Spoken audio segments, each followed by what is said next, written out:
ẹ káàbọ̀ padà sórí ètò Èjì Òwúrọ̀. Tẹ́ ẹ bá ṣẹ̀ṣẹ̀ wọlé àbí ẹ̀ṣẹ̀ yìí ẹ̀rọ tẹlifíṣàn ní sẹ́kọ̀ndì tá a wà yìí Orísun náà lẹ́wà o. Babájídé Múnifú lọ́mọ ìṣèlú wà ń kalẹ̀. A gbé ọ̀rọ̀ yẹ̀wò àgbéyẹ̀wò ọ̀rọ̀ wa lónìí òun náà ni àwọn ìwà jàgídíjàgan tó wà ní àwọn ilé ìwé wa gbogbo.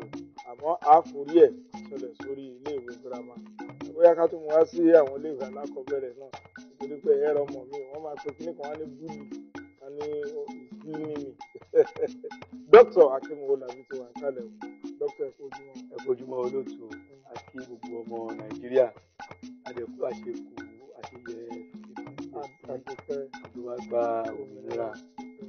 Adẹ̀rò pé lẹ́yìn ọdún mẹ́rìndínlọ́gọ́ta láti gbòmìnira ó yẹ kí a ti máa rí àwọn kan wa tún ṣe. Ó yẹ kí èsì ó yẹ kó dájú ìjó ta lọ. Ó wá yẹ kí ọdún yìí kó dájú èsì lọ. Àmọ́ bẹ́ẹ̀ kọ́ ni ọ̀rọ̀ tiwa máa ń rí ní orílẹ̀-èdè yìí. Orílẹ̀-èdè wa àtẹ̀yìnwá la máa ń sọ pé ó darí la máa sábà ń sọ. Ìbéèrè tèmi wá ni pé sáwọn olórí wa ò lè ṣe nǹkan ká sọ pé ọdún tó kọjá in fact ọdún yìí dájú ọdún tó kọjá lọ. àti pé ta bá ń wò pé ọ̀pọ̀lọpọ̀ àwọn olórí wa yẹn ẹ rí i pé iléèwé tí wọ́n lọ iléèwé ìjọba ni. Wọ́n dẹ̀ lọ iléèwé ìjọba yẹn wọ́n mọ bó ṣe rí ń gbà yẹn. Wọ́n mọ àwọn nǹkan tí wọ́n gbádùn. Wọ́n mọ àwọn nǹkan tó jẹ́ pé wọn ò gbádùn. Wọ́n á dẹ̀ máa rò ń gbà yẹn pé àti bá dàgbà wípé tí bá di gọ́vnọ̀ àbí tí bá di báyìí máa ṣe báyìí. Wọ́n ti Ọlọ́run ti wá fún wọn sí ipò yẹn. Kí ló wá dé tí wọ́n ṣe kó wá dájú dáadáa àbí wọ́n wò níwò pé gbogbo ti ṣe tán bẹ̀ kò sí ìtó kàn mí. Ṣe rí bá a ṣe gba òmìnira wa kò jẹ́ ká mọ iyì òmìnira. Ẹ̀yẹn lọ bèèrè lọ́wọ́ àwọn South African. Àwọn gba iyì òmìnira pẹ̀lú ìgbájú àti ìgbátí. Àti wọ́n gba òmìnira pẹ̀lú ìnira. Àwa gba òmìnira pẹ̀lú ẹ̀rín. Kò jẹ́ ká mọ iyì nǹkan tá a gbà. Ẹ lọ bèèrè lọ́wọ́ àwọn Namibia, ẹ bèèrè lọ́wọ́ àwọn Zimbabwe, wọ́n á sọ ọ̀ṣọ́gbọ̀ òmìnira wọn. Ẹ bèèrè lọ́wọ́ àwọn India, bó ti yẹ kí wọ́n bí àsìkò kan náà ni àjọ fẹ́ gbòmìnira 1948 làwọn gba tiwọn. Àmọ́ pẹ̀lú gbígbà yẹn náà gbà wọn ò gbà pẹ̀lú ojú lásán, wọ́n gbà pẹ̀lú wàhálà yìí. Nínú àwọn wa nǹkan tí ó jẹ́ ká mọ ìlú wa ṣe ni pé arómìnira yẹn a rí gbà pẹ̀lú ẹ̀rín. Èyí ò ká ẹsẹ̀ rọ ọ̀nà ẹlòmíì. Gbogbo alamọ̀ nǹkan tó ń ṣe fún Steve Biko, gbogbo alamọ̀ nǹkan tó ń ṣe fáwọn freedom fighters ní South Africa, gbogbo àwọn Mandela olórí wa mélòó lè ṣe àwọn 27 years. Gbogbo àwọn tó ń sọ pé a máa ń ṣe fún ní àmàṣe kí ló lọ lè jìyà wọn lè jìyà. Ìyẹn ò jẹ́ kí àwọn kankan lọ. Àmọ́ tá a bá fẹ́ wọnú ọ̀rọ̀ tá a fẹ́ sọ lénìí ọ̀rọ̀ jàgídíjàgan ní ìtàn. Wọ́n ní ọmọ ò ní bá ìpele ó sì ìyá ẹ̀ mú. Ṣe rí jàgídíjàgan wa ní ìtàn ó dẹ̀ ní ìtàn pẹ̀lú ẹ̀kọ́ wa. Kò dẹ̀ sí nǹkan tí èèyàn ṣe láyé yìí, kò sí nǹkan tọmọdé ṣe, kò sí nǹkan tágbàlagbà ṣe tí ò ní okùn ibi tó ti wá. Nígbà tí a di ìlú tó lómìnira ní 1960, ọdún mẹ́rìndínláàádọ́ta sẹ́yìn tá a di ilé-ìwé ẹyọ kan péré ilé-ìwé gíga ẹ̀kọ́ àgbà pátápátá tá a ní, ìyẹn University College Ìbàdàn. Ó jẹ́ ilé-ìwé tó ń ṣe aṣojú fún University London. Nítorí pé kò tí ì di University fúlẹ̀. Gbogbo fún tó ń ṣe lọ́hùn yẹn la máa ṣe ń bí. Kì í ṣe gbogbo iṣẹ́ la lè ṣe. Nígbà tá à ń gbàṣẹ tó máa ṣe ìdánwò tó máa ti bẹ̀rẹ̀ lọ́hùn gbogbo ìdánwò tẹ̀ máa ṣe ń bí. Àwọn náà pé irú ilé báyìí ni kẹ́ ṣe, irú ìdánwò báyìí, irú béèrè báyìí ni kẹ́ béèrè. Àwọn ẹnì kọ̀ọ̀kan ọ̀pọ̀lọpọ̀ ni mo rántí gbà àwọn ọ̀gbọ̀dá mi kan ṣe ìdánwò City and Guilds. Àwọn correspondent courses náà tó wà journalism bẹ́ẹ̀ ni gbogbo àwọn yẹn wà London bẹ́ẹ̀ ni accountancy bẹ́ẹ̀ ni gbogbo ẹ̀ báyìí àwọn yẹn wà. Nígbà yẹn náà a ní Yaba Tech. Ìgbà yẹn ló jẹ́ Yaba Higher College. Yaba Higher College.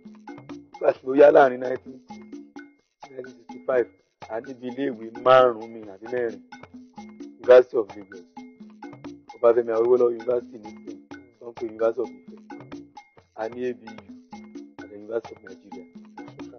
Àwọn yẹn kún, àwọn ní first generation, àwọn university àkọ́kọ́ nìyẹn. Nígbà yẹn náà àwọn ọmọléèwé kóra wọn jọ, àmọ́ ọ̀làjú wa ń gbà yẹn ò débi pé ọmọdé lè lanu kó béèrè nǹkan lọ́wọ́ àgbà. Ọ̀làjú wa ò débẹ̀ ń gbà yẹn pé tá bá ti pèèyàn lọ́mọléèwé kò gbọ́dọ̀ lè gbójú sókè kó béèrè ọ̀rọ̀ lọ́wọ́ àwọn àgbà àwọn bóyá olùkọ́ wọn. Ní gbogbo ìgbà yẹn àwọn ọmọléèwé ò kí ń lè fi ẹ̀hónú hàn. Nǹkan tá a bá ṣe, nǹkan táwọn olórí iléèwé bá ṣe náà ni ọmọ gbọ́dọ̀ faramọ́. Ó tẹ́ wọn lọ́rùn o, ó tẹ́ wọn lọ́rùn o. Wọ́n ṣe ń bá bọ̀ láàrin ìgbà yẹn. Àwọn nǹkan tó ń ṣe yìí, àwọn ọmọ yẹn náà ní nǹkan tó ń dùn wọ́n nínú. Àmọ́ ọ̀pọ̀lọpọ̀ wọn ò lè fẹ̀hónú yẹn hàn torí pé ọdún 5 péré náà la fẹ́ lò, ọdún 4 péré la fẹ́ lò. Tá bá dẹ̀ ti jáde, iṣẹ́ tá fẹ́ ṣe ti wà ńlẹ̀. So bá ti bá àwọn ọ̀gá ṣàgídí, tá bá ti kọ́ ọ̀gbọ́, a fi wọ́n lè wọ́n jẹ́ ká lọ́dún 5 wa, iṣẹ́ wa ń ta téèyàn máa ṣe.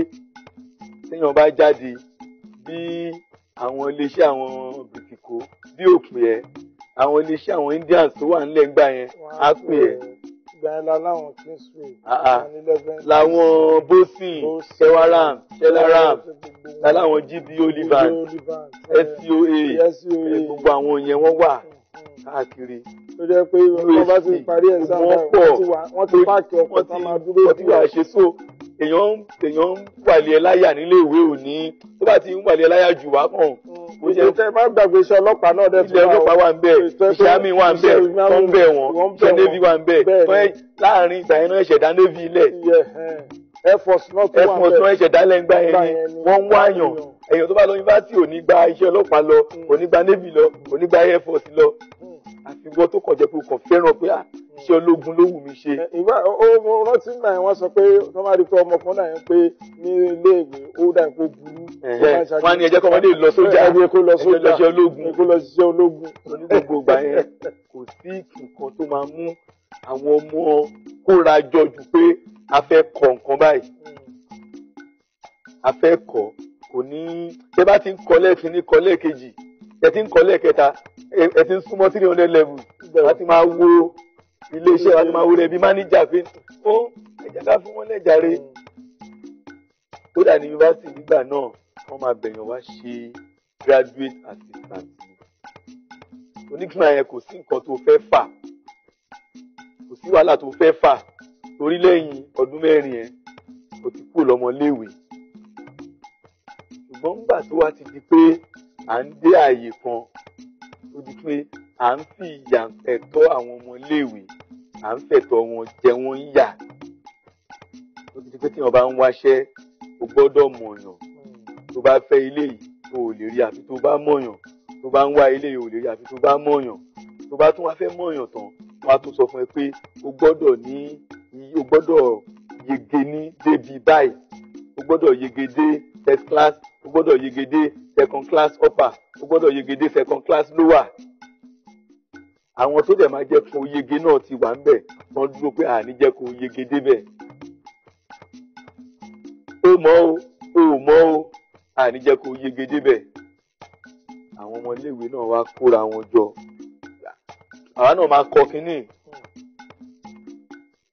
Nígbà táwọn ọmọ iléèwé fúnra wọn jọ, wọ́n kóra wọn jọ, wọ́n fojú hàn ni. Wọ́n bẹ̀rẹ̀ ẹgbẹ́ nínú iléèwé gíga pẹ̀lú máa fojú pamọ́. Wọ́n kóra jọ ní ìfojú hàn. Gbogbo àwọn confraternity ìgbà yẹn, àwọn pirate wọ́n fojú hàn. Wọ́n rí wọn, wọ́n mọ̀ wọn. Nígbà mo wo fíìmù Olèkú, tí wípé ń ṣe mo rí i pé nígbà tó ń ṣe àwọn pirate Àjàní nínú fíìmù yẹn pé ó wà ní pirate àti tí wọ́n máa ń jó tó máa wá aṣọ rẹ́ẹ̀dì wọ́n ní yúnífọ́ọ̀mù wọn tó máa wò tó máa jó gbogbo èèyàn dẹ̀ máa rí wọn nígbà gidi. nígbà yẹn wọ́n fojú hàn àwọn tí Ọlọ́run ní pé kán jó lórí fún wa nígbà yẹn tó ń ṣe bí àwọn bíìsì àwọn iléèwé ìgbà yẹn ẹjọ́ ẹrọ́jú bí wọ́n àwọn díẹ̀ nu wọ́n sì wà láyé àwọn Wọlé Ṣóyínká náà sì wà láyé ẹ béèrè lọ́wọ́ wọn pé ṣé àwọn ẹgbẹ́ ìgbà yẹn ẹgbẹ́ òkùnkùn ni wọ́n ẹgbẹ́ òkùnkùn kọ́ ni wọ́n. ó dà mo ń bọ̀ Dr. Akeem Owólabí ẹ ti béèrè ńlá o ẹ ti ní káwọn èèyàn béèrè lọ́wọ́ wọn pé ṣé ẹgbẹ́ òkùnkùn ni wọ́n mo fẹ́ jẹ́ káwọn èèyàn ní àyè díẹ̀ bóyá kán sáré pé àwọn kọ̀ọ̀kan tó bá lè pè pé àwọn máa sọ nǹkan lórí tẹlifíṣàn ní orí Orísun ẹ gbọ́ ṣẹ́gbẹ́ òkùnkùn ni bẹ́ẹ̀ ṣe ń béèrè ìbéèrè yẹn àwa náà ó dànù tó jẹ́ nígbà bá padà dé àwa tẹ̀síwájú lórí ètò wa Ètò Òwúrọ̀ ẹ̀kú kalẹ̀ bẹ́ẹ̀.